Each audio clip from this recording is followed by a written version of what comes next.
strange substance found by a Southwest Arkansas man be part of a government test?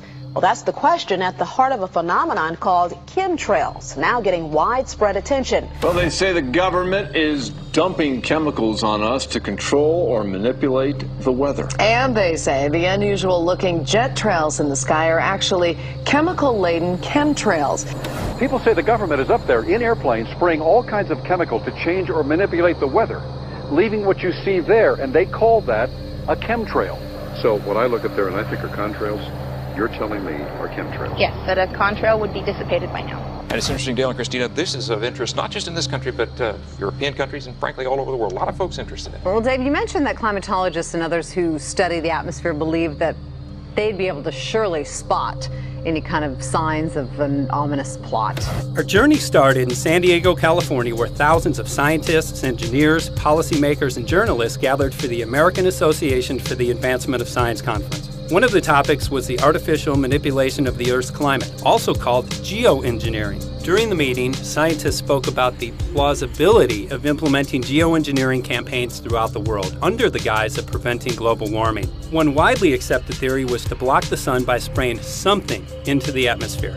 When they were asked about existing aerosol programs, they stated clearly that no such programs have ever been implemented.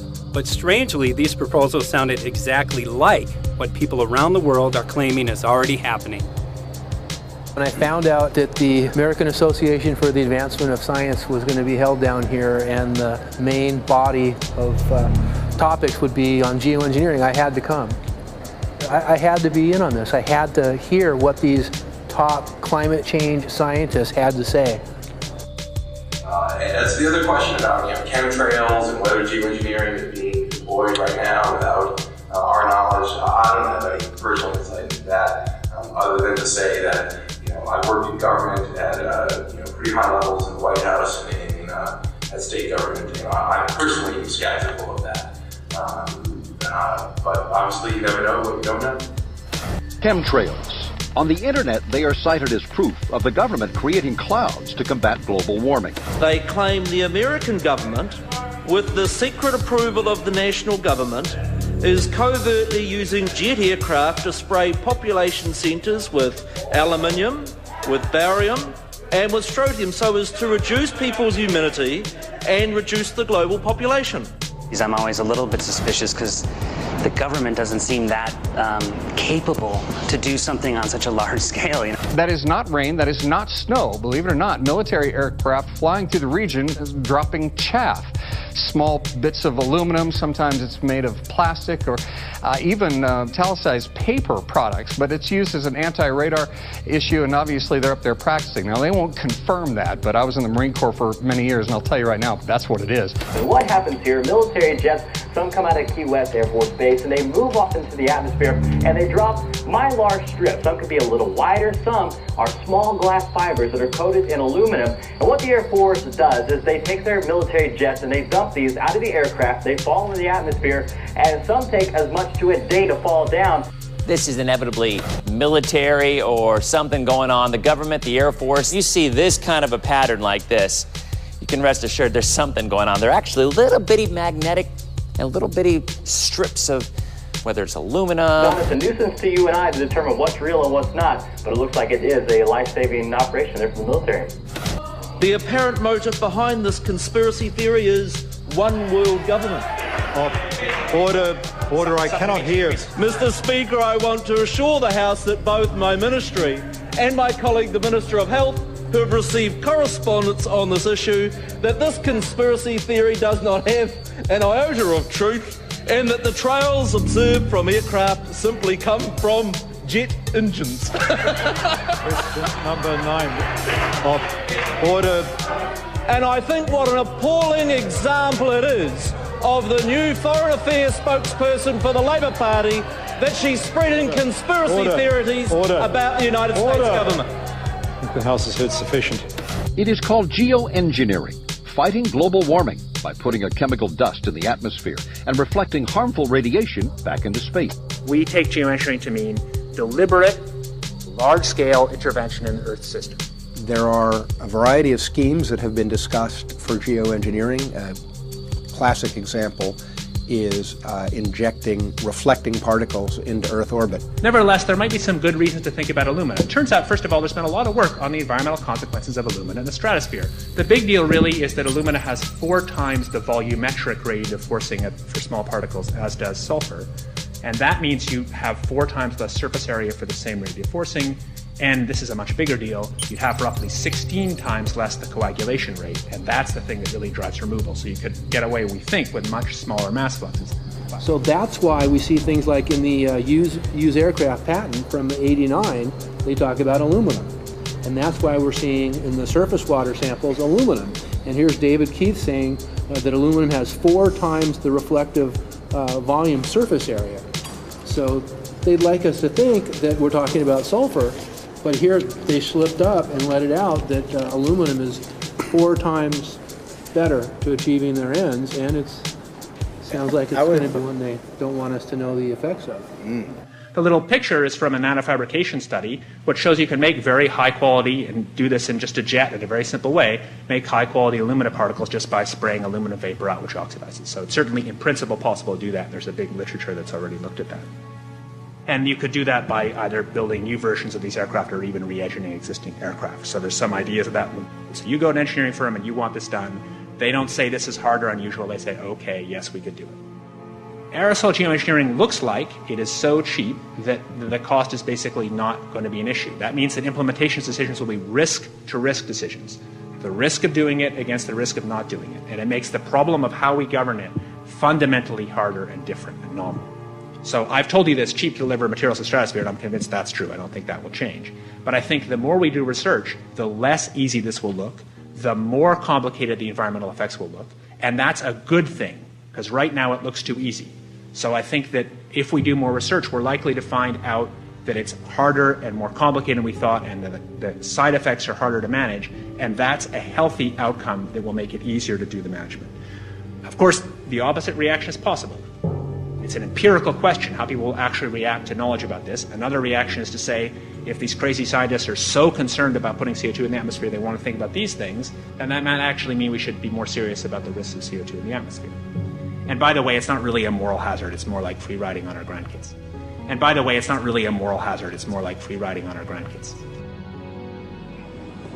Numerous air quality studies, including from CARB, California Air Quality Resource Board, have named submicron-sized particulates as being particularly harmful for human respiration.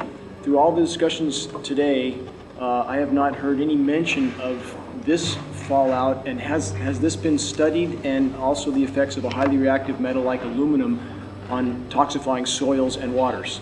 The question is, what would be the effects of these materials on human health if they came down into the stratosphere, in particular small particles and aluminum? So the collaborators of mine working on the aerosol scheme are actually folks from Carnegie Mellon who focused on human health impacts. And while we haven't published it, that was the very first thing we did, was do the order of magnitude calculation in level pencil and paper, but with an expert on human health impacts about whether there could be an issue.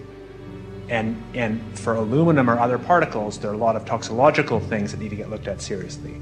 But if you're just thinking about the sheer number of particles and the human health impact of small particles, the answer is, well, we haven't published it. That was the first thing we looked at with some of the leading experts who do epidemiological research on human health impacts, and it's not even close to being an issue. To clarify, so 10 megatons of aluminum dumped into the atmosphere would have no human health impact. So let me be more careful here. We're to separate out the toxicological. So the alumina, we've only begun to research and published nothing. Alumina, we've only begun to research and published nothing.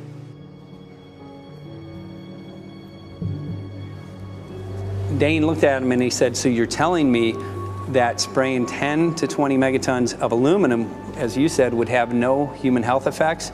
He took a deep breath and he swallowed and he said, let me be more careful here. We haven't done anything serious on alumina, and so there could be something terrible that we'll find tomorrow. We haven't looked at it. And that, for me, that was the whole main point of what is going to be coming out to the public. It's the damaging effects of aluminum that are being found around the world in massive amounts. Here's David Keith confronted on this very issue, and he looked, you know, at that point like they just let the cat out of the bag. Mm-hmm. we haven't done anything serious on Illumina, and so there could be something terrible that we'll find tomorrow. We haven't looked at it. They're proceeding because they have an agenda that's separate from trying to thwart this crisis of global warming. You know, there's obviously several other objectives, whether it's depopulation, control, weapons aspects, communications aspects, all kinds of things, you know, wild cards that we know nothing about. We don't really know, and I'm not going to attempt to speculate on exactly what the agendas are, but we can see clearly the agendas are not benefiting mankind. You know, it's benefiting the agenda of the elite. And so I think the question is, how do you draw the line between some activity that is allowed and doesn't need global governance and activities that do require global governance? Dr. John Holdren has agreed to serve as Assistant to the President for Science and Technology and Director of the White House Office of Science and Technology Policy. I look forward to his wise counsel in the years ahead. My personal opinion is that we have to keep geoengineering on the table. We have to look at it very carefully because we might get desperate enough to want to use it. So what would we do if in year 2040 or 2060 there's a severe climate crisis, say widespread famines or Greenland sliding suddenly into the ocean? That the only plausible way in which we could start the Earth cooling this century is to directly intervene in the climate system, say by putting particles in the stratosphere. We do stuff in the stratosphere all the time, of course, and so it's not as though the stratosphere is absolutely pristine. But you don't want to have people going off and doing things that involve large radiative forcings or go on for extended periods, or for that matter provide lots of reactive surfaces that could result in significant ozone destruction. You know, maybe I'm putting a particle into the atmosphere because I'm trying to make money, or maybe I'm putting a particle into the atmosphere because I'm engaging in scientific research and trying to understand cloud physics, or maybe I'm putting this particle into the atmosphere because I'm trying to make it rain locally to seed a cloud and get more snow on our ski slopes. And this obviously raises all kinds of questions. It's hugely risky. It will likely negatively impact some people, but we might find ourselves in a situation where those risks seem worth taking. One of the things that really shocked me was in one of the breakouts they had the benefits of these programs and then the risks. Now the benefits, the one thing that was stated was the just cooling the planet. You know, some of the risks were ozone depletion, droughts in Africa and Asia. I got to tell you, I came away from this experience after listening to these scientists for 4 days of symposiums, really concerned, because it's clear now that they are justifying, rationalizing, and looking to legitimize some really, really horrible impacts, further impacts on our environment. And they're basically formulating the sales strategy and the implementation and oversight strategy and the funding strategy. After San Diego, I was shocked by the programs that had been proposed. I decided to write about it. That night when I finished, I sent the article to an online publication with my email address attached. When I woke up the next morning, my inbox was flooded with responses from around the world. Why? Because I had just broken the story on aluminum in geoengineering models, which I had no clue at the time that very few people knew about. Now this metal, aluminum, is being found in massive quantities way above normal levels all over in rain, in soil, and in snow. After that, the calls started pouring in from people who were desperate for someone to investigate. That was the fuel that started the film. Before we started filming, we had the opportunity to sit down with one of our favorite authors and documentarians, G. Edward Griffin, to find out what he knew about the subject. I'd like to talk for a minute about an issue that's getting more and more attention. That's the issue which scientifically is called stratospheric aerosol geoengineering, also called the chemtrail issue. I'm very aware of the chemtrail versus contrail controversy. As far as I'm concerned, it's an open and shut case. I have been watching the development of jet travel from its very beginning. I used to live near the Los Angeles airport. Remember when The first jets came in and landed. Man, they made a big noise. We never heard a noise like that before. And we used to go down and sit at the end of the runway and watch these jets come in and take off because it was a novel experience. I've been watching jets all my life, and I know about jet contrails. I've watched them. They're vaporized moisture, ice crystals, and they get out there in the atmosphere, and then they effervesce and evaporate and then disappear, and you can see them. The plane moves along, and the little white trail follows right behind it, and usually about 10 or 20 lengths of the plane or thereabouts, and then it's gone. And you can still see them that way, by the way, once in a while. So there goes a contrail. These other things we're talking about are not at all the same phenomena at all. These planes go by, and they billow out this white smoke, and it covers the sky from horizon to horizon. It doesn't dissipate at all. And they crisscross each other. And you see this thing cover the sky and turn it milky, and then people start having trouble breathing, and then you hear stories about the aluminum and barium deposits that they're picking up and the residue. And you put it all together, and I don't see how anybody who's got their eyes open and their mind open can come to any other conclusion but that somebody is spending a lot of money and effort to spray the planet. The question is, why? I have my own theories, but I hope that there will be some good investigative reporters go out there and get us the answer. I know that whenever it's finally discovered, and it will be, the people who are doing it will undoubtedly say, oh, well, we did it for you folks. It's for the greater good of the greater number. It's for the society. It's probably to prevent global warming, or maybe it's to inoculate people against some kind of a dreaded biological attack. We can't go around shooting everybody in the arm, but we can spray them and save their lives. You see how good we are? We're doing it for the benefit of society. I know they're going to, whatever it is, they're going to say it was for your good or mine. Think if we had the ability to steer hurricanes, and the hurricane was going to slam into New Orleans.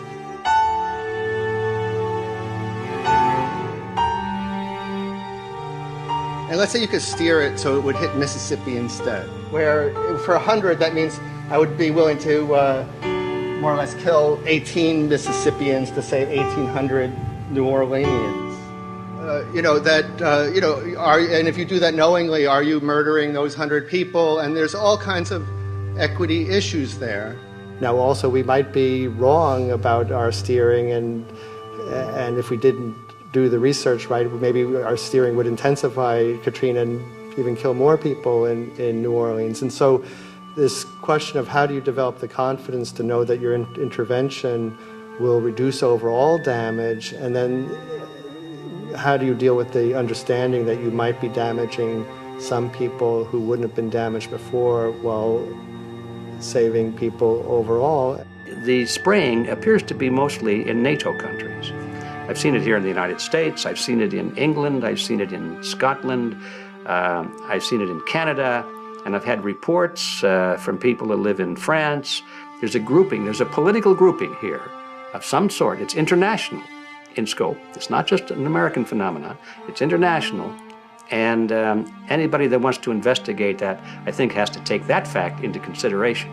They're going to find a political grouping and a political motive here. But in my humble opinion, it's not in your good or mine at all. I don't know what it is, but we'll soon find out.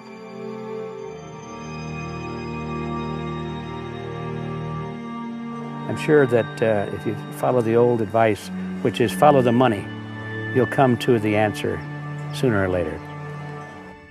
Soon we realized that we all shared the same need to get this information out there, to share with the public, to let people know what is being done. Ed felt so passionately about the issue, he offered to help us.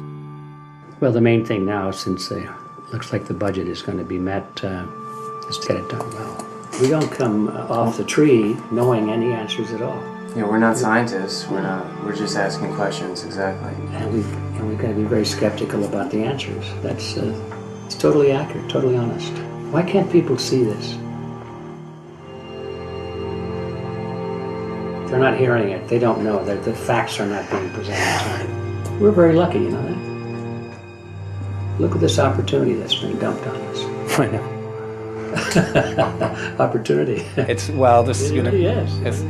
This is going to be a battle, I know that. A challenge and a battle, but I mean, why are we here if it's not for that? We're going to go to a short break with DJ Foxy. Can't go to get a hold of Morrow, so it's going to be you for the moment. I'll call him again. So. Sounds good. I saw the sky crisscross with chemtrails, and I can't remember if it was in LA or if I was on the road, but I had looked up one day and I thought, look at that. That's not the flight path, man. That was a grid, a regular grid over the city, and I couldn't believe my eyes. Milky white clouds. And, you know, it all seems very obvious, and now the evidence of what we have on the ground with the aluminum, the barium, strontium, and with what we see in the patents and what the geoengineers say are going to happen, I mean, for the everyday Joe, this is a slam dunk. This is a very delicate moment for the powers that be, because they're taking a covered-up operation like the tropospheric aerosol program, or chemtrails, Project Icarus, whatever, it's had many names over the years, and they're making it overt into a geoengineering scientific shield to deflect sunlight, because global warming's out of hand. So at this very moment, the belly of the beast is right above us with no armor. Whether people believe in chemtrails or not, the geoengineering should be scary enough. And when people learn about geoengineering, chemtrails will then become apparent, because they're the same. So you're talking about a global conspiracy here then? Geoengineers propose doing this on a global level. Off to Redding, California. Guess this is the second step after the AAAS meeting. We'll see what we find.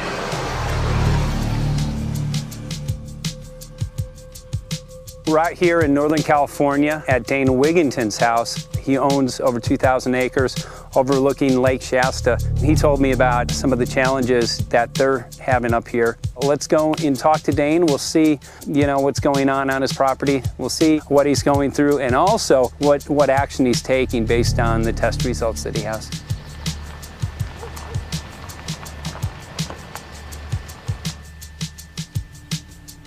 As you know, I have a background in the energy fields.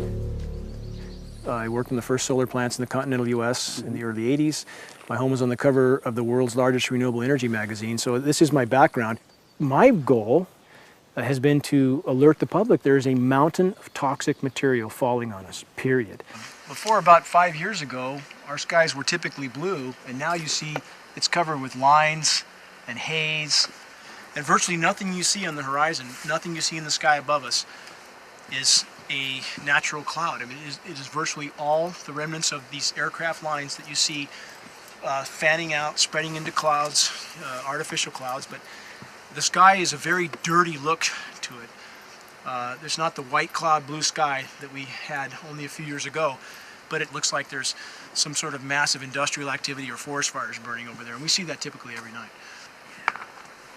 You see even down to ground level, the clarity drops off significantly, and we don't see that except for the days when we have these long lingering trails that spread and cover the whole sky, and on certain days you can see these trails actually dropping vertically like a veil. We assume the particulates are descending, and we have the tests to prove that we are being inundated with levels of aluminum and particulates that are literally tens of thousands of times what would already be considered high. So we're not talking about exposure to a slight percentage higher of these toxic materials. We're talking about quantities, for example, off the side of Mount Shasta. If you can pan back, that's a landmark in Northern California, considered to be a pristine water source. Aluminum or snow sample off the side of Mount Shasta tested 61,000 parts per billion. This is just ordinary snow water, and people are drinking this stuff when they're hiking on the mountain. And remember, government action is required at 1,000.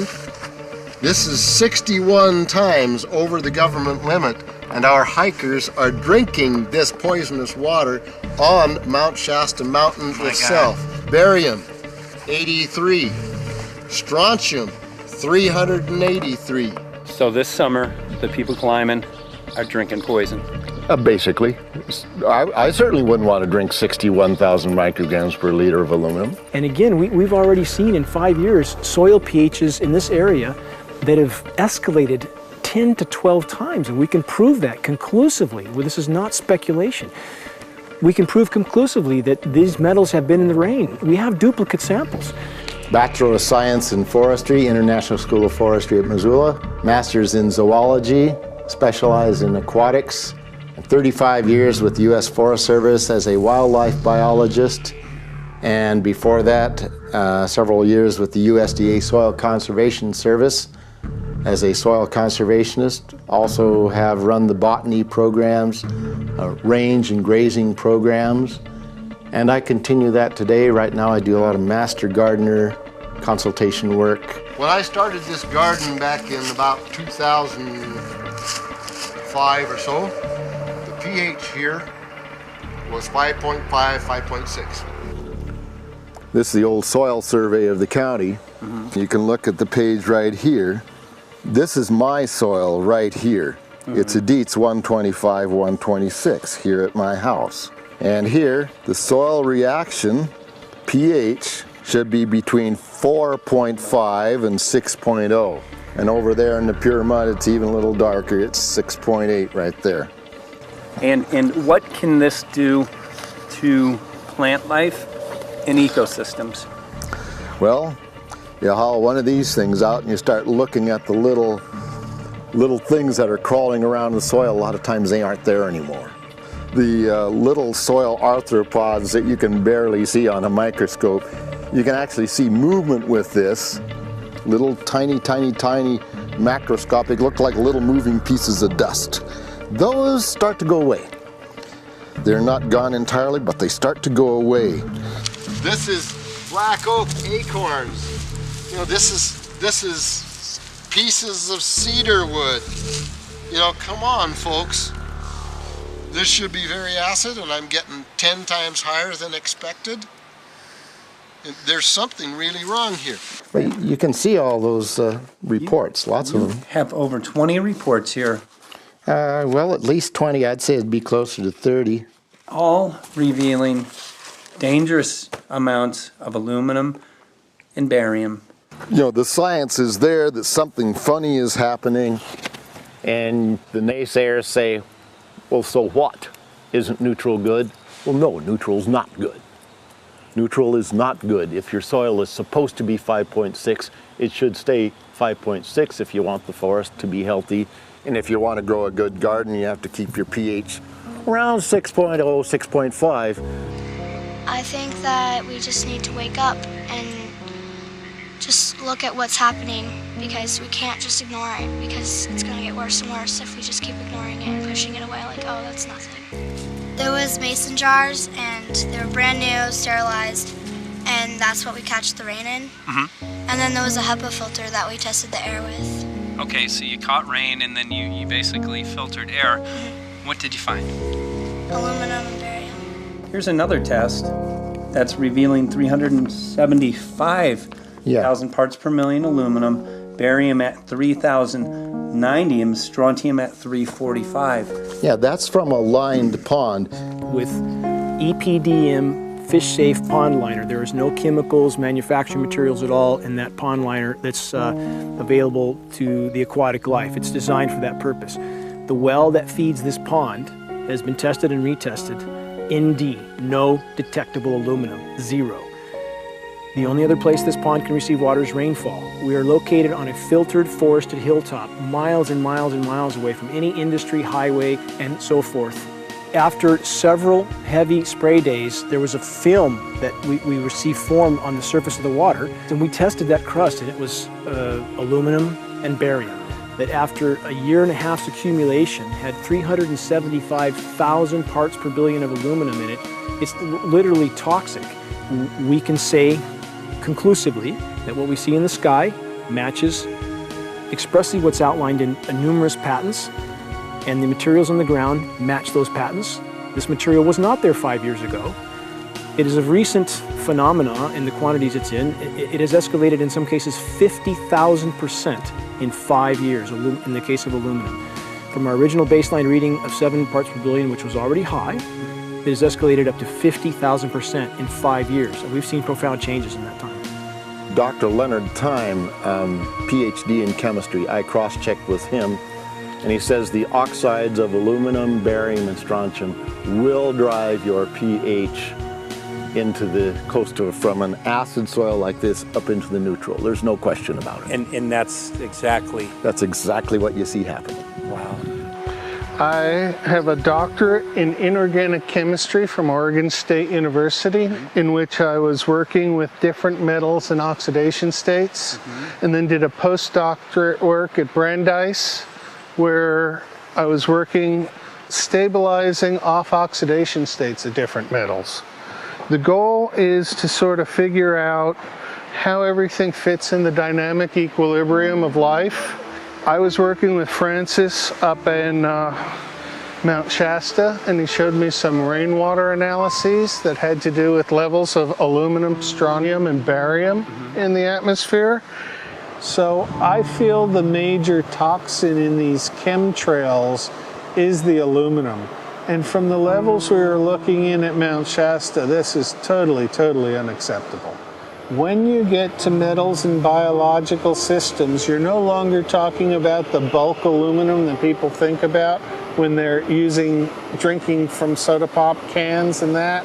So once it gets to the aluminum oxide stage, it just forms a plaque within your arteries and shuts down life. When you take elements that normally aren't out in the environment and you start putting them in the environment, it raises some serious red flags. Aluminum is a very specific nasty in biological systems. It takes that site and it never lets go, and it shuts down the site, and that's it. And so as you accumulate aluminum over time, it causes major neurological damage because it ends up as aluminum oxide that's essentially stuck in place and can't be flushed out by normal systems. At the core of everyone's condition, there's always some level of toxins. And aluminum is known to have cancer-causing effects. The half-life is decades. I think that we should be working on taking more of these toxins out of our environment instead of adding more toxins in. It's very concerning that if we add more toxins to our environment, that will be increasing the rates and risks of cancers. Even one patient is not worth it. So sad that they would consider putting aluminum in our environment to affect something when they could be causing so much more damage. Wherever the material is coming from, it is there. The amount of metal falling on us cannot be disputed. Absolutely, this is not speculation. The amount of metal in the last 4 years, as I said, have increased to a degree of thousands of times, and California Air Quality Resources Board has studied the aerosols from China. These metals are not amongst them. Mike, the reason I've chosen to focus so primarily on this issue is I feel all other issues are secondary.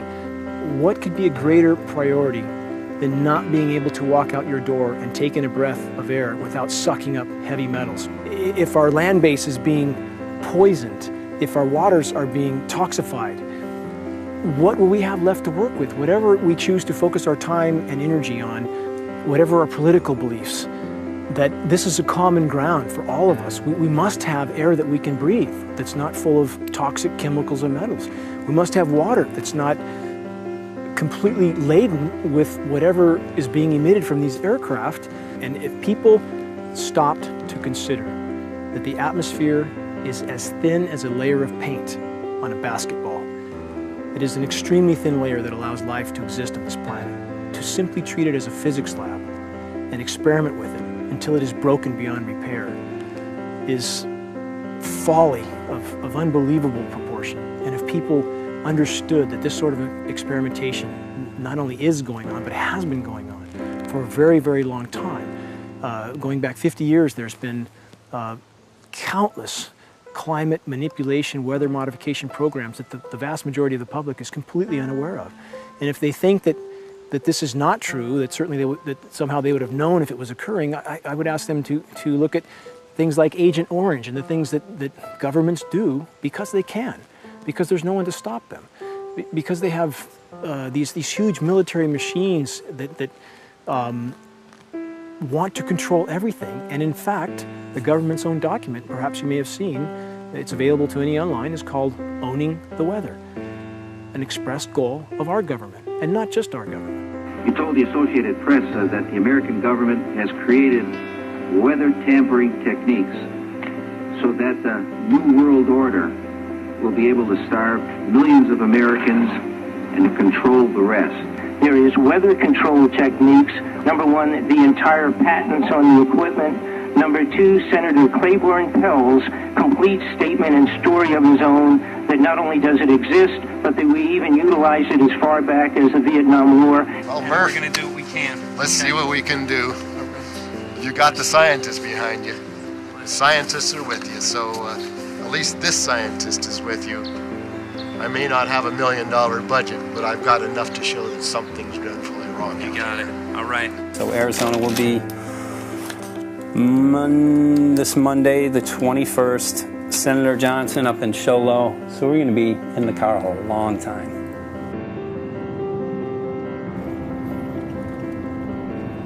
Well, it is such a pleasure. This is such meet an excellent place back here, I'm Yeah, telling this you, is Michael. But you know what? This is great. We love it. It's so private and it's so quiet and peaceful. And please come in. My name is Karen Johnson. I served in the Arizona State Legislature for 12 years. I was in the House for 8 of those years and in the Senate for 4 of those years.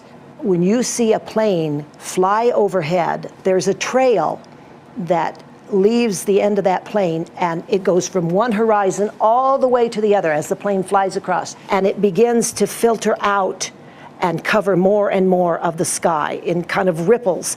It widens out and fills the whole sky. I mean, how could anybody think that that was the case? And then to live and to be underneath that and know that whatever is in that is falling down upon you and upon your animals and upon the earth. And I mean, it's frightening to me. And if people don't start really waking up and facing the fact that we've got people that are doing terrible things to us, and we had better wake up and fight back now. I mean, I'm the mom of 11 kids. I've got 35 grandkids. I mean, I've got a stake in this. I care about what is going to be left for my children. I care about it, and I'm extremely worried about what is going to be left to them.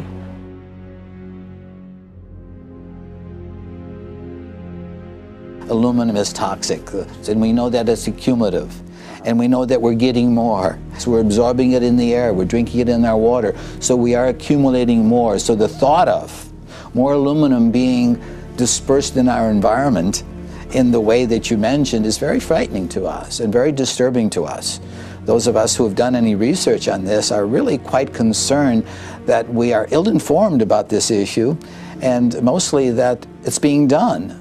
Aluminum is toxic. We know that it is. We can debate as to the amount of toxicity that is going to be disturbing the body, but as far as really accepting the fact that it's accumulative, it's synergistic, then we have to conclude that it's not a good idea to put it in our atmosphere, especially when we know we're getting increased amounts, and especially since we know that the scientific communities around the world are pointing a finger at the heavy metal toxicities, at the toxicities that we're absorbing in the day-to-day food that we eat and the air that we breathe. The concern is off the charts about why is this happening? Why is this being allowed to be sprayed continually all over the United States, all over the world? Who is paying for this? I mean, the incidence of Alzheimer's has just skyrocketed, which evidently has to do with an accumulation of aluminum in the brain cells. I mean, I think almost every family has been touched by a member as they get older having Alzheimer's. And it's a horrible disease. And to say that, well, this just came because people drank soda pop out of aluminum cans, you know, when my father passed away with Alzheimer's and he didn't ever drink soda pop, you know, that explanation doesn't ring true with me. And so I'm wondering, how much did this chemtrail spraying back in the Illinois area affect him? Aluminum and fine metal is an accelerant. friend who's a firefighter up in Pine, Arizona for 20 or 30 years says that the wildfires now that they're fighting are way beyond anything they've seen before in intensity. And when you look at the air samples and you see the fine particles of aluminum, which is very flammable, and magnesium settling on the trees, this is causing unprecedented savage wildfire. But if you look at this, you can see these are parts per million. They sent this to me, and I just found this to be extremely interesting because we should have like 2 parts per million of aluminum in our air. And this is saying that there's 39,000 parts of aluminum. That's astronomical. Barium is high. I mean, these are way off the charts of what people should be breathing or what's coming down on them. And, you know, if people wonder why their health is deteriorating, why they're having to go to emergency rooms, why they can't breathe, you know, why they're getting Alzheimer's, this has been planned. We have elites, I don't know what you want to call them, one worlders, Illuminati, I don't know, whatever you want to call them. But with these people that don't care about the average person. They only care about themselves, their greed, their power, and if they eliminate, you know, 2/3, 3/4 of us from the planet, so much for the better for them, because then they don't have so many people to have to herd around and worry about. So this is a lot what this is about, and this is very, very alarming and scary. I mean, where is this stuff coming from, and why? Why is this kind of stuff being put out there? You know, I've heard different explanations about, oh, we need to cool the planet, all this and that. But if people are up there trying to cool the planet, why do they need all this kind of stuff in it? The explanations just never have really rang very true. And as I'm setting up the equipment, she looked at me, she said, all these trees here are dying. And I said, what? She says, all these trees in here are dying. So I thought, well, I'm going to test for aluminum, because that's one of the key things in the programs that we're talking about, and titanium. And I took some of this bark sample and tested it, and it came back positive with aluminum and titanium. Then I started traveling around California, noticing the same thing. In Lake Tahoe, there was a lot of the same type of bark, all through Sacramento area and Davis. Just about everywhere I went, I was noticing this silver white bark. What I think is happening is these chemicals are getting down and destroying the roots. And then as they come up, they're going out into the bark.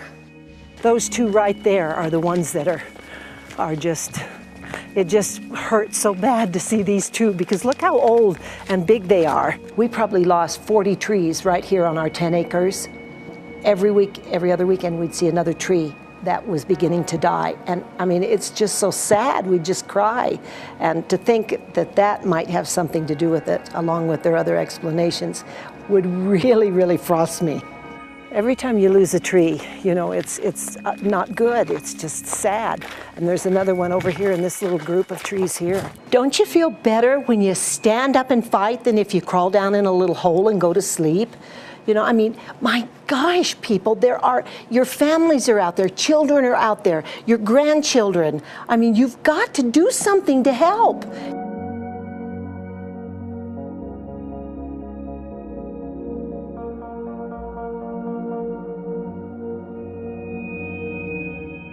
My greatest hope is to get people to question. And hey, if they don't wake up while we're there, I'm hoping to plant some seeds. We're going to the most beautiful place on the planet, Hawaii, to see what's going on, collect some data.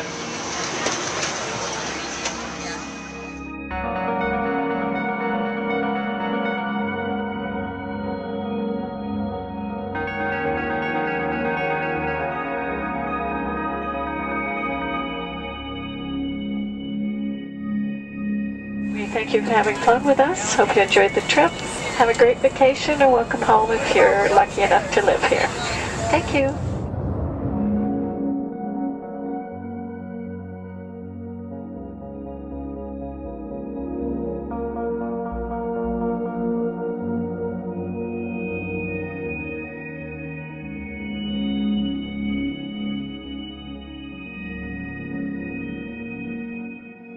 The whole valley's off the grid, so it's either solar, wind, or generators.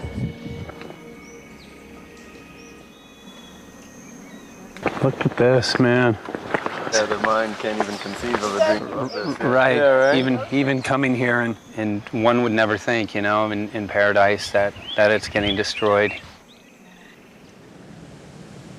And they're doing it island style. They do it off the island, right? They do it off the island, so they don't, you know, you don't see the chemtrail airplane.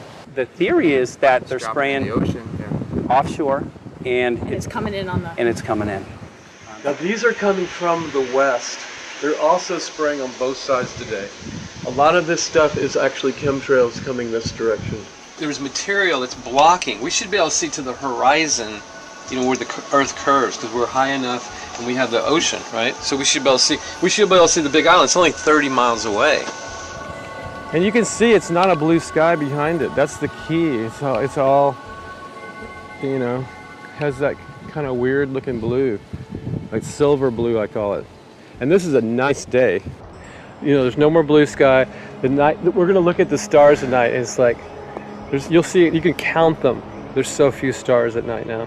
There should be hundreds of thousands of stars, and I can count the stars. There's like one here and one planet here. It's like, you might see, some nights you'll see 100, some nights you'll see 10. This is what concerns me, this kind of stuff right here. It's just soft. Okay. This just comes right off, this bark. That's not natural. For I've seen hundreds of thousands of coconuts and I've never seen it falling apart like that. Look at this, you guys. I've never seen anything like this. I used to trim trees all the time in the Big Island. I've never seen anything like that. That's why I'm concerned. Not an easy task that you have here on the island. I could see the skepticism because it is so far beyond anybody's reality. It's amazing. It's just amazing to try to look through somebody else's eyes. Like my eyes, I can see this so it's like night and day, and other people it's just the illusion is just so deep. What do you think would happen if everybody awakened to what was going on and what the plans were of geoengineers? I think they'd have a revolution in Hawaii if people really understood what was going on. What's your concern for? I know that you love the land here. What's your concern about the chemtrails? Well, that we won't be able to live here and grow our own food, and that our health is going to be compromised. You think it already has been? Yes. And the thing is that they're doing it every day here, every day. So it's hammering, micro doses every day. And then, of course, it's getting in the environment, and of course, it's weakening the plants. And it takes a couple years for this to actually weaken the plant. So we're asking for GMO taro. We're asking for GMO papaya because we can't grow our natural seeds. We can't be sustainable. We can't truly, you know, be here as God created us to be. So my friend convinced me to do a hair analysis on my daughter. So we went ahead and cut close to her scalp and got some really recently grown hair and sent it in. I was just sure that my daughter's hair was going to be so clean with the lifestyle that we live. And lo and behold, it came back and her levels were really high in aluminum. This is the chart here. This is the reference range, and this is where my daughter is, 23.1. Aluminum.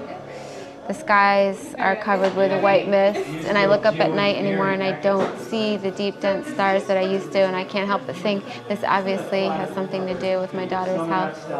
I don't know where else these heavy metals are coming from. Yeah, I mean, look how old she is.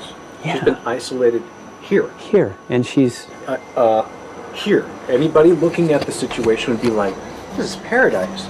This child should be like superhuman. Organic farm. And here you are getting all this heavy metal stuff. And she has highest level aluminum on the chart. Never had a vaccine either. Folks, these people are playing God. They are playing God. They're manipulating the weather and they're spraying stuff into the sky.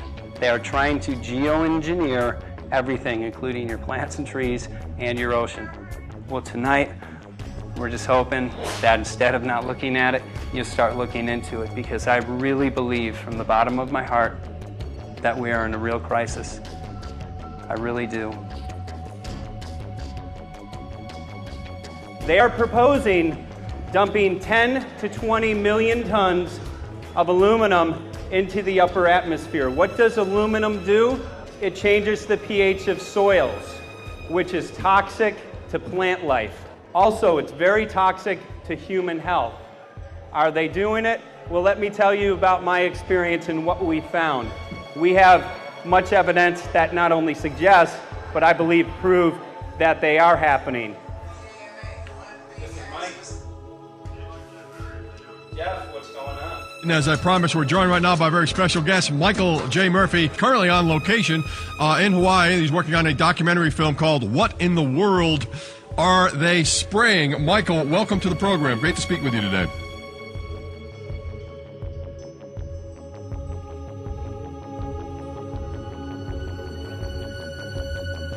I had a friend who recently, he's always looking at things from a different perspective. He's a bit of a conspiracy theorist, you know, and he says that whenever the president comes to LA, there's no spraying that week. Could you have a better place for an interview? I mean, look. Well, this is being done over our farms and over our things. So basically, they want to eliminate our ability to eat organic food, have clean water. So in some ways, it sounds to me like, and you know, again, it's just a projection, but it sounds to me like this is control. How do we control the masses? Yeah. How can aluminum be good for you in any? And what was the second chemical you mentioned? It's barium. Barium aluminum. Obviously, those are toxic to everything. To human health. To human health, to farms, to animals, to everything. 61,000 parts per billion. And there should be a government alert at 1,000? At 1,000, people are drinking this. People that climb the mountain, they're drinking that snow. It's poison. Oh my God, that's so disgusting. So that's 60,000 times above regulation. Exactly. 60,000 times above regulation. And I've talked to friends and they're like, well, that's just ice. That's just condensation. And I'm like, you can talk to a second grader. Ice doesn't float in the sky and spread out that way, you know? You're not an expert, but you're a concerned citizen who said, wait a second. Who's actually doing the research. Yeah, you're doing the research, and that's what we need to do as Americans and say, you know what, I want to know what's going on. I want to know what the FDA is doing to my food. I want to know what the government's doing with my air, my water, and the soil. And, you know, it's just great what you're doing. And I just, my kudos to you for bringing light to this subject. Put all of the theories aside, just what geoengineers are proposing and what's being found is scary enough. So we can just address that. And I encourage more people to just step up and ask questions and do what he's doing. So thank you, Michael, very, very much. Aerosol spraying aluminum affects everywhere, and we have a beautiful tropical climate which I believe might be in jeopardy. So we wanted to not only come and bring the message of what people were finding around the world, but encourage people to test for the aluminum, strontium, barium. Essentially, I think it was an effective trip. I saw a lot of people here in Hawaii, in Maui, awake and not only curious, but willing to look into this deeper, and that's my only hope. This is one of the boldest moves, I think, from Ed Griffin yet. This is the taboo topic that nobody's supposed to talk about, and that is aerosol spraying. Now, we've got tons of documented proof of errant aerosol spraying. It just blows my mind that the whole essence of humanity has always been to look up into the sky and ask why. Though there are no limitation, there's endless space, an endless universe. Now, in the 21st century, we're not allowed to do that. Anyone who looks up and sees the giant grids and the X's in the sky that weren't part of our existence until just a decade or two ago is somehow called a kook. And the people that are the best and biggest proponents for the revolution and for liberty, they don't want you to talk about it because you could discredit them. it seems to be an industry that's being built up to milk the taxpayers by undergoing some kind of a giant global spraying program to make all kinds of money on the project. And they don't seem to care really what effect it has. They're not trying to experiment to see if humans can survive it or anything like that. They just want to get this stuff up. And then we discover, as we're going further down the line, that there are companies generating genetically modified organisms, or seeds, modified seed crops they're being engineered to resist the aluminum in the soil.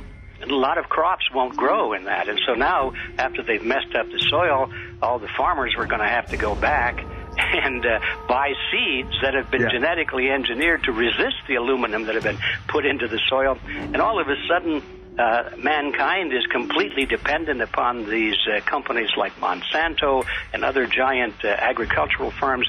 You can't even grow natural seeds anymore. And we're looking at that. It's a shocking thing. I hope we don't find that that's true. But all the arrows right now are pointing in that direction. We get into cost-benefit analysis here because there's also HARP could be involved in this. Geoengineering, as you guys mentioned, which is documented heavily in Dennis Kucinich's bill, that is the Space Preservation Act, which, by the way, I don't think got through Congress. And then Kay Bailout, as we call her here, Kay Bailey Hutchinson, also put together some legislation in order to qualify geoengineering, which, again, is supposed to save us all from global warming. But it is cost-benefit analysis because they can benefit on so many different levels. Ed, that's how they do everything, isn't it? That's right. And, there's an old adage, if you just follow the dollar, follow the buck, you get to the source of the problem. And it looks to me like there's a tremendously profitable industry being built up right now around this concept of geoengineering or weather modification or reducing global warming and all of these other things that can be sold fairly easily to an unsuspecting public. They all say, oh, well, that's good. We don't want global warming, And so they put up with this, and they don't question, they don't criticize. But behind the scenes, you see a whole industry being built up, which is, as I say, tremendously profitable. And the money for all of that is coming from the taxpayers. And it's a scam is basically what it is. We're just focusing on the one area that is real easy to prove. There's no speculation in the area that we're going into. They definitely are doing this geoengineering. They definitely are talking about it. They're working up formulas for it. They're putting together strategies for it. They've got funding for it. Everything is in place. We don't even have to go into those other areas to make the case. Okay, let them believe that, but at least they must understand that there's no question that they're talking about it and planning to do it. And so shouldn't they be equally alarmed about what they're going to do if it can be shown that barium and aluminum and some of these other toxic metals are very destructive to the planet and destructive to human health? Isn't that enough? How many issues do we need to crank into this? And so, if you're going to kill the planet and kill the population, do we need any other reason to be alarmed? What in the world are they spraying? Thank God people are asking this question. That's all we want. We just want to be able to ask these questions. Our good friend G. Edward Griffin, all these years, Mike Murphy and Paul Wittenberg are doing this great effort with your help. This is a community effort to get people real information. What in the world are they spraying? Any final quick comments before we're out of time? And my only final thought is that we asked the question, what in the world are they spraying? And we now know what it is. And folks, you're not going to like it.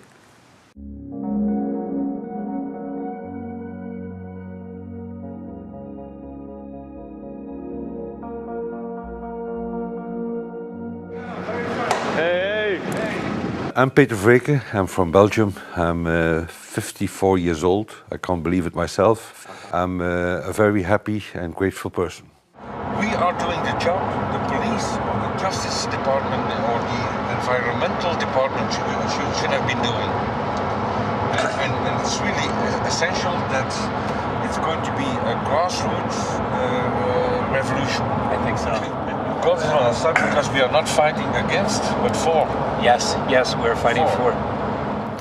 I was in the council for about 25 years and also a period as the mayor. So from that moment on, 10 years ago, everything started to change.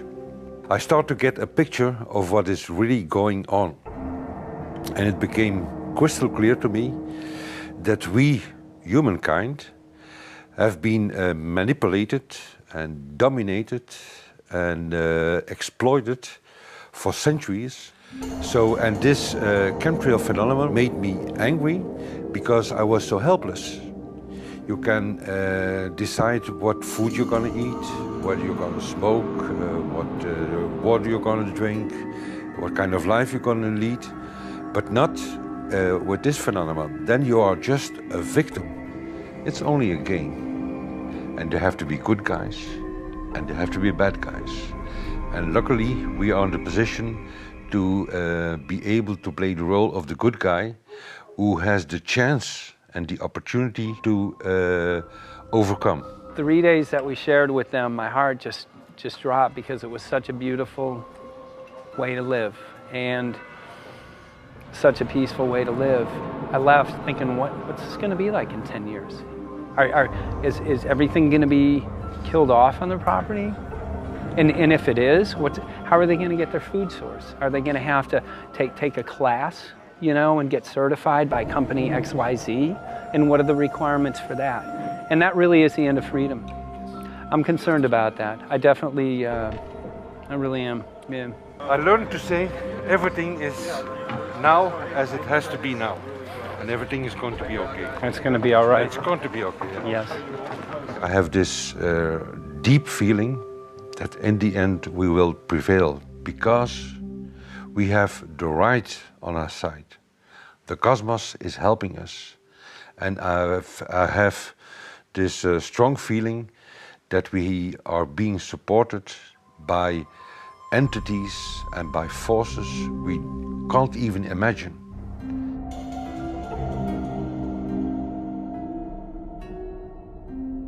Here for the first time we have this scientific proof that we are being spread. We are being spread, and it's incredible and it's hard to believe, but we are being spread. I think at this moment to stop is not an option. Once you know it and once you have a tool like this and an opportunity like this, that the issue of chemtrails or persistent jet contrails or whatever name you use for it, that this phenomenon is recognized as being real, publicly debated on. In the context of geoengineering, I think it's high noon to bring this to the public. This is what the sky is supposed to look like. These are old paintings. We forgot this, I'm afraid. In the years that I have been a medical research journalist, I have looked at many things, and I found the same three issues in whatever I'm looking at. And that is that we are being dumbed down, we are being made sicker, and we are being made infertile. Citizens gathered from around the world in Belgium for the first International Chemtrail Symposium. The event attracted leading professionals, politicians, and activists who discussed the health, environmental, and social implications of these programs. Today it's only going to be about facts, documents, figures, patents, licenses, everything that brings us to the truth. We have no other weapon against this vast complex than exposing and bringing their dark works in the light of the truth. We have the hope that by our efforts, more and more people will become aware of the fact that we are deceived by our leaders. So today, we, as a family, join forces with the people who publicly made known to the world that chemtrails are not a conspiracy theory, but a conspiracy fact. From the Technische Universiteit Delft in the Netherlands. Ladies and gentlemen, please welcome Koen Vermeeren.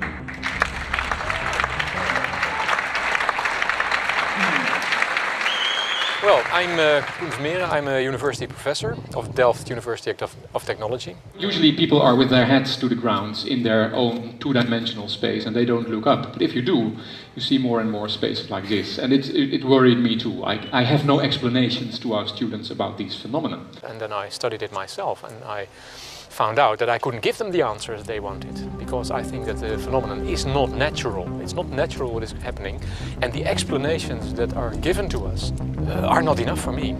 If you look at them from a scientific point of view, the first thing a scientist does is trying to explain something. Because I'm smart and my students are not as smart yet, so I have to give them answers to questions. But if you ask most scientists honestly, they cannot answer all your questions. If people are using climate control over our heads, I want to know about it. I want to know the consequences, I want to know the health impact, I want to know everything. I need, as a teacher in my university, to give answers to my students. And they have good questions. And I don't have the answers, and I want to know. Excellent. And we should discuss this. Ladies and gentlemen, for here you in the auditorium and for all over the world, Michael Murphy.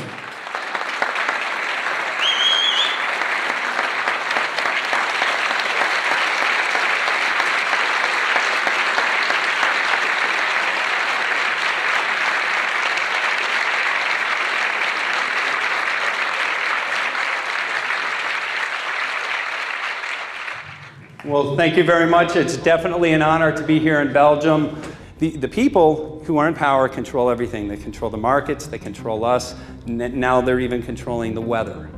And they can use that for warfare applications. The one thing that they cannot control is what God had originally made, and that's natural organic seeds. This is called the Hegelian dialect. It's called problem, reaction, solution. The problem here is massive amounts of aluminum, things starting to die. The solution is company X that says, hey man, you're not getting yields on your crop. Everything's dying. But I got the solution, I got a seed that will grow in this environment. The only problem is, now you have to start buying from me. We're a little concerned that maybe part of this agenda could be to kill off anything that's natural and organic and re-engineer it with aluminum-resistant GMO seeds. Many may know we just got back from a week of filming in Hawaii, and it was an incredible trip. A big concern for the people there is they're beginning to see softening of the coconut trees. But their concern is that these programs may again be part of a broader agenda to destroy anything that's natural and organic, so that the corporate redesigned GMO foods might be the only source of food for people. I didn't anticipate so many people, young and old, who are interested in this phenomenon and are concerned about it. And I especially liked the address that the young girl gave today. Only 17 and already making an address to the audience. That is, well, incredible. My name is Sofia Xenidis. I am 17 years old. It is quite scary to know that the air we breathe is not what it's supposed to be. That the food we eat and the water we drink contain traces of those substances which are sprayed out over all of us, as though we were being poisoned like insects. The feeling that this is causing me are feelings of deep anger and rage. I don't want to be poisoned, I don't want to be infected with cancer, and I'm just so angry that this global poisoning can be going on such a massive scale, and not enough is being done to stop this crime. A clear answer to one question. Are we being sprayed? Have we been sprayed? And is it their intention to spray again and again? What are we going to do about it? How are we going to deal with it? How are we going to stop it? I know the answer. There is only one person who can stop it. And you know him. You are. You are the person, the one you have been waiting for.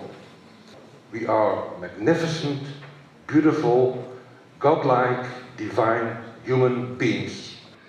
Ladies and gentlemen, sisters and brothers, in this auditorium and in the whole world, thank you so very much for being present with us. And for now, please enjoy this anthem.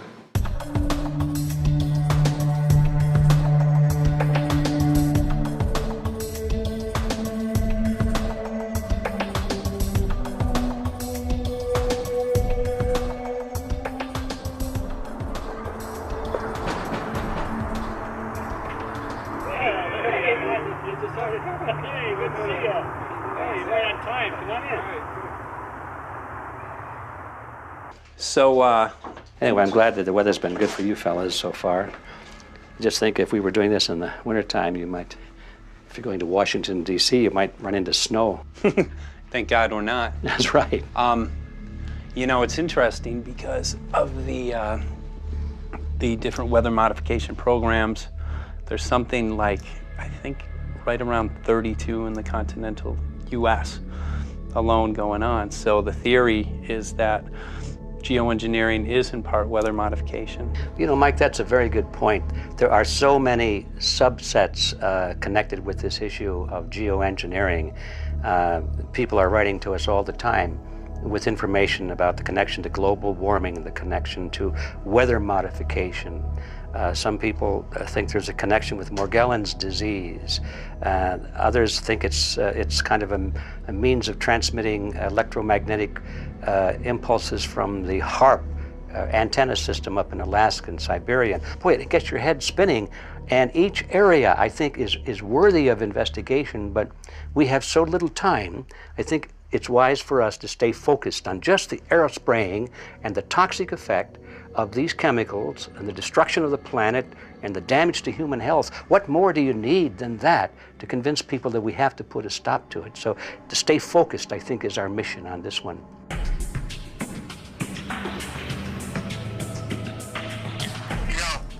Jeremy, we had an idea. We know that you know the political system real well. Our idea was this: we have a ton of data and information that we've collected throughout our travels, and you know, we really think a good way to end the film would be addressing this to elected officials, some of the senators. So we were wondering this, if you might be able to come and kind of help us out and perhaps show us the way in how to get this done politically. But it sounds like a really good idea, and I'm also going to get to, in terms of researching who it is that we should really focus on talking to about this.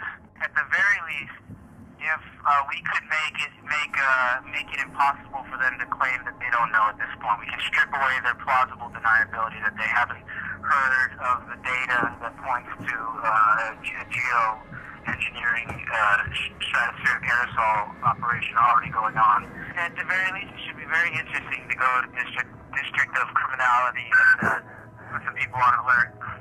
Yeah, you have a lot of enemies in Washington. That's where all the power comes together and the money, you know. So there are people there, I'm sure, that just don't want us to do this job. But I'm glad you're going, and you'll find out.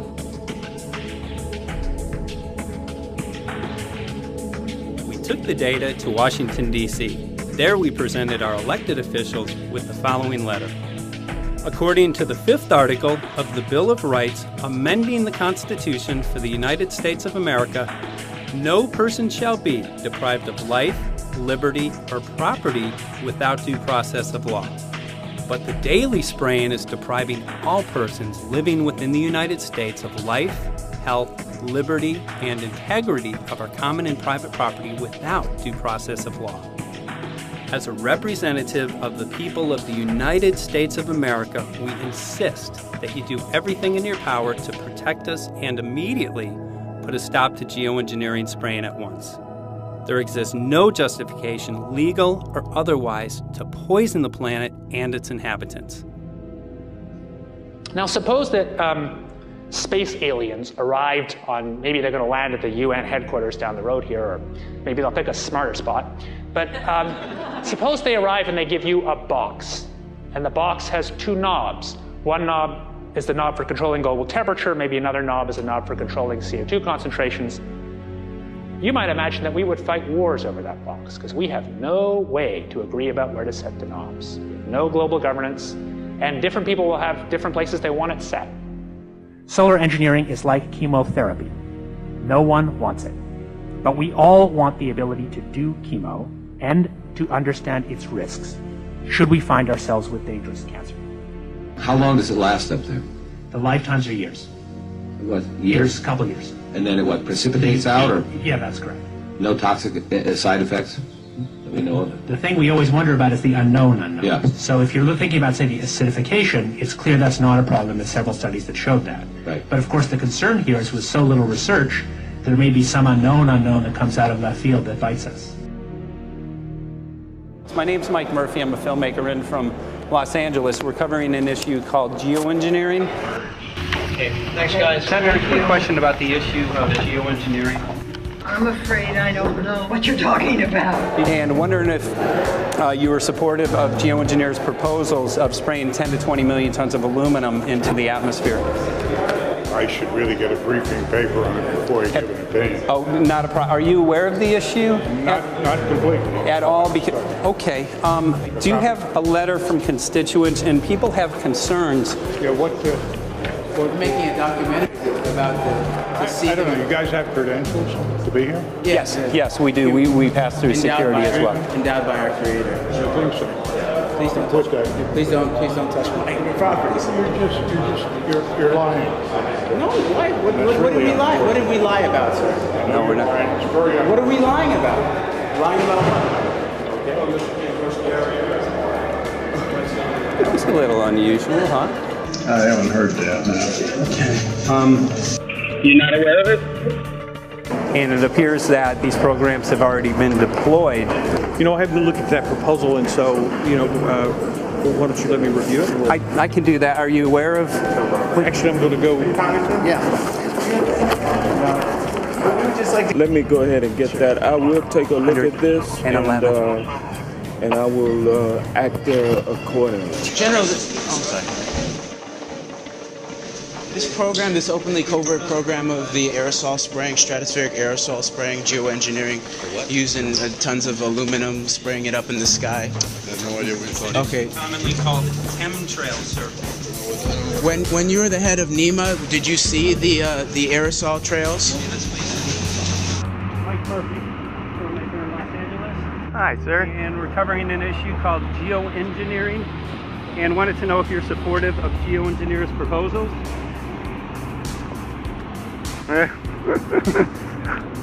Congressman?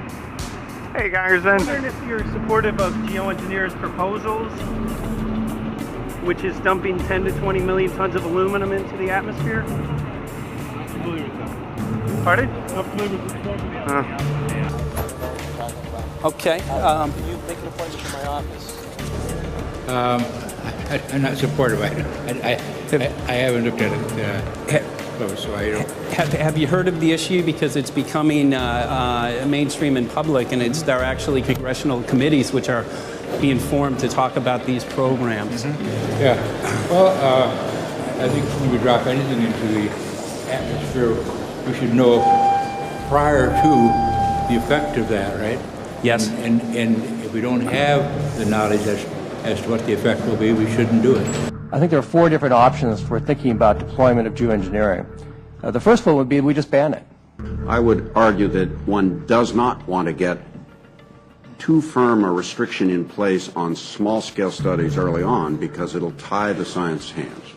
I think what the science community ought to be trying to do is say, you do small-scale stuff inside this space, and it's a scientific question what that space ought to be. There shouldn't be a lot of oversight and restriction. Congressman? Excuse me. Hi, I'm Mike Murphy from Los Angeles, covering an issue called geoengineering. These guys are running from the geoengineering issue. I wonder why. I'd have to talk to my staff. I don't know what the details on that are. Have anyone made you aware of the issue, or? Sir? Congressman, your committee talked about geoengineering last November. Are you in support of those proposals? I'd love to give you a paper. Which? Geoengineering? You know nothing about the geoengineering issue? this? Never heard of it. They call it geoengineering, but... yeah, I never heard of it. It's nothing I've ever heard anything about. I mean, when we looked up in the air today outside of DC, we saw this stuff going on. Quickly, have you heard of geoengineering? No. The proposal is to shoot 10 million tons of metals into the air. This committee, Science and Technology, covered it for the first time. No, I've never heard of it. So we were very concerned. Hi, how you doing? I'm fine. How are you? So what? We spoke with Congresswoman Watson's office, and her press secretary, Ms. White, was familiar with Representative Kucinich's Space Preservation Act, which mentioned chemtrails and the weaponization of the atmosphere and space, and then it was pressured to be taken off the bill. Did you see the aerosol spraying going on today over the Capitol? Congressman? Geoengineering carries with it a tremendous range of uncertainties, ethical and political concerns, and the potential for catastrophic environmental side effects. He's not one to do interviews very often, so not unless we usually really pressure him into it. Okay. So don't, all that is, don't hold your breath. As chairman of the Committee of Jurisdiction, I feel a responsibility to begin a public dialogue and develop a record on geoengineering. We want to know if you're supportive of their measures by spraying 10 to 20 million tons of aluminum into the atmosphere? No, I think we need to have more research. Okay. And about the issue of current deployment, there's literally a mountain of evidence that many people believe proves the deployment of these programs. Any knowledge of that? No, there's certainly not a mountain of evidence, but I do support research into geoengineering, and I also support looking into the international governance of that. Okay. I hope anybody that has studied it knows, at least I think, that it's a radical proposal, and I hope we don't have to use it, but there may come that point in time where we do. Now, if we could provide you with the evidence that suggests that these programs are and have been ongoing, would you be willing to address this publicly? We've had about 3 or 4 hearings on it. We have addressed it publicly. Well, not about the proposals, but about the current deployment of these programs.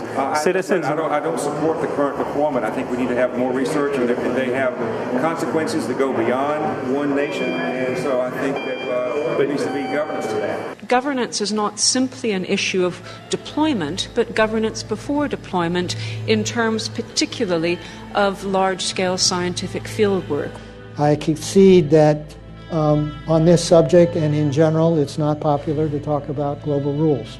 And when these people started talking about the need for UN Security Council oversight, a supranational environmental security enforcement with a strong mandate by the UN, it really was clear that they're looking for a global power behind the manipulation of the environment.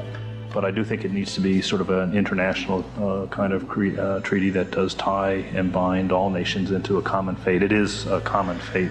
And unfortunately, it's not just big governments that could do this. It is small governments. It is billionaires probably could figure, I'm going to save the world all by myself, and I won't bother to mention it. How do we decide when there's a planetary emergency?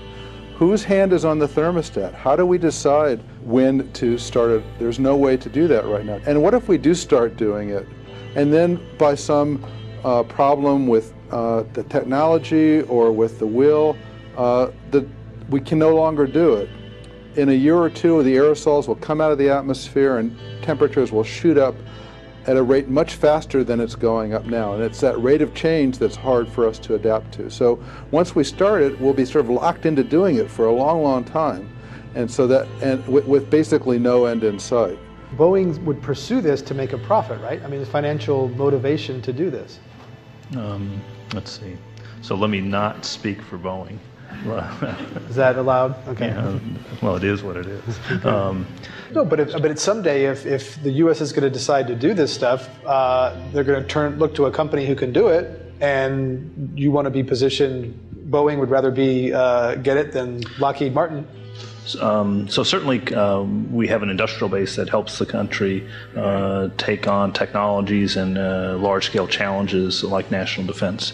And we do that both for a profit motive as well as, I think, as a national service. So I think it would be truly disastrous if you know, we discovered a few years from now that there was a black program that some government had stood up to sort of learn on the quiet how to do this. It's pretty clear you can cool the planet, but you will not and cannot bring it back to exactly the same climate state you started with.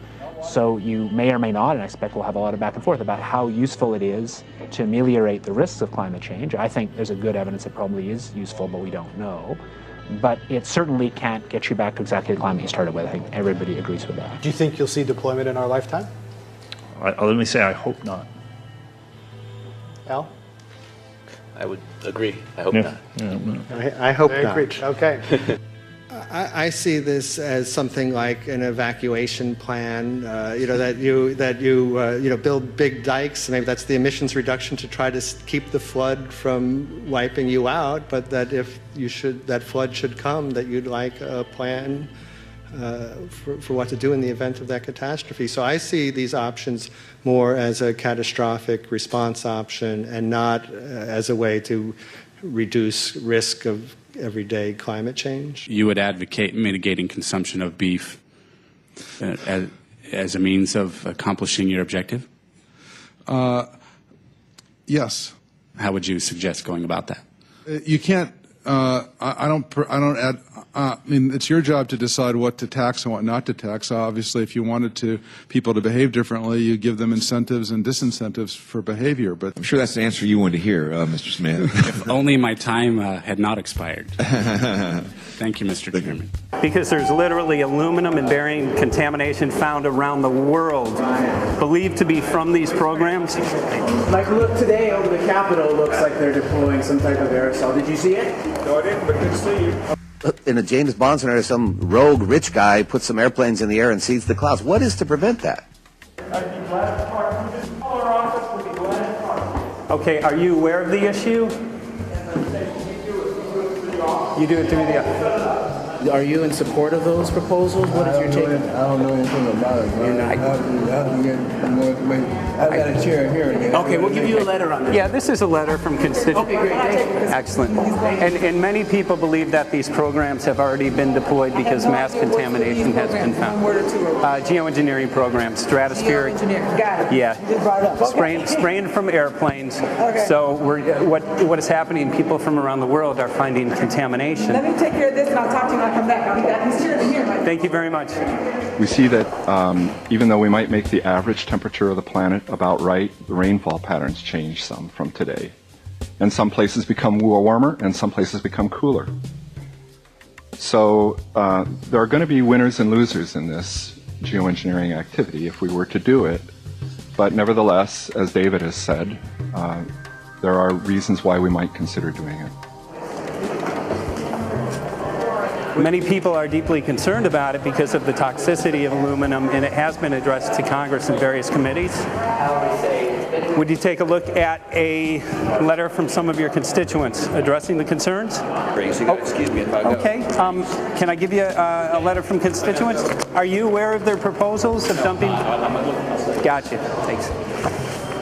Well, I'm not familiar with it, so I don't know what they're doing. Okay. Well, geoengineers are proposing just that, dumping aluminum and barium into the atmosphere. Why would they do that? Aluminum's a precious metal we can use. Well, the stated goal is to actually cool the planet. However, there's a... Sounds strange. Right, exactly. So they're proposing dumping these metals into the air to block the sun, essentially. We're here just to find out what members of Congress are I hope aware. we would have a strong hearing on that before we decide to do. I would hope so. And there's plenty of evidence that not only suggests that these programs have been deployed, because we're finding contamination of aluminum and barium on the rain, snow, and soil. Okay, thank you. Thank you. LA County has seen 200% increase of Alzheimer's over the last decade. Tons of ground and water samples showing high levels of aluminum all around our state. Why don't you give me all the information you have? I have some very good people I will assign it to. Okay. And if you get it to Mr. Lavelle, okay. we will He's get got it my to card the and right... send me an email and Yeah. we'll Okay. look at it. We'll be in touch. We are Okay. investigating this, and there's literally a mountain of evidence that suggests that these Okay, programs are move that going on. mountain over to us. You Let got us it. take a look at it. And look up, Thank keep looking you. up into the sky, and you'll see some of it. Oh, okay. You will. You can All see right. the aerosols being sprayed out of airplanes quite a bit. Okay. So thank you. Yeah, the future of humanity is definitely dependent on it. So we're counting on people like yourself to take some proactive steps. So thank you very much, guys. You're very welcome. Appreciate Thank it. you. Thank you. Right.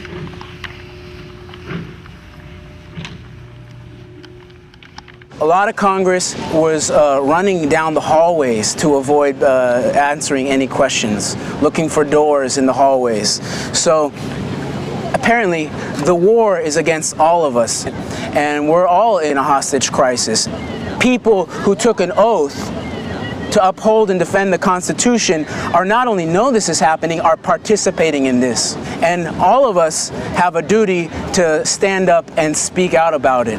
Why is the water being contaminated? Why is the soil being contaminated? Why are aluminum-related diseases going up? And it's affecting all of us, and thus we all have the duty to stand up and speak out and get educated and stop this. For our own sake, for our children's sake, it is a crucial moment in history right now. As human beings, we need to decide whether to live on our knees while being sprayed and poisoned every day, while being under a continual threat, or whether we are going to stand up and live as free human beings and seek truth, justice, peace, and freedom for all of God's children. So as you can see, we're ending our film here in Washington, D.C. We've made many public officials aware of this. Most of them either denied any knowledge of this, or they simply were unwilling to address the situation with us. So as you can see right behind the White House, we do have aerosols behind us. The spraying has continued. What is the solution? Is the solution here in Washington, D.C.? Clearly, this is one of the solutions, but the solution is not only here, the solution is within you. This issue affects all of us so deeply. So you need to look inside. Please get active, get involved, start spreading the word with growing awareness. About 90% of the population, we believe, is unaware of this issue, which means 90% of the people who normally might do something if they knew are not doing anything because they are unaware. So please look into your heart, use whatever skill you have to get the word out. The future of humanity is dependent upon it.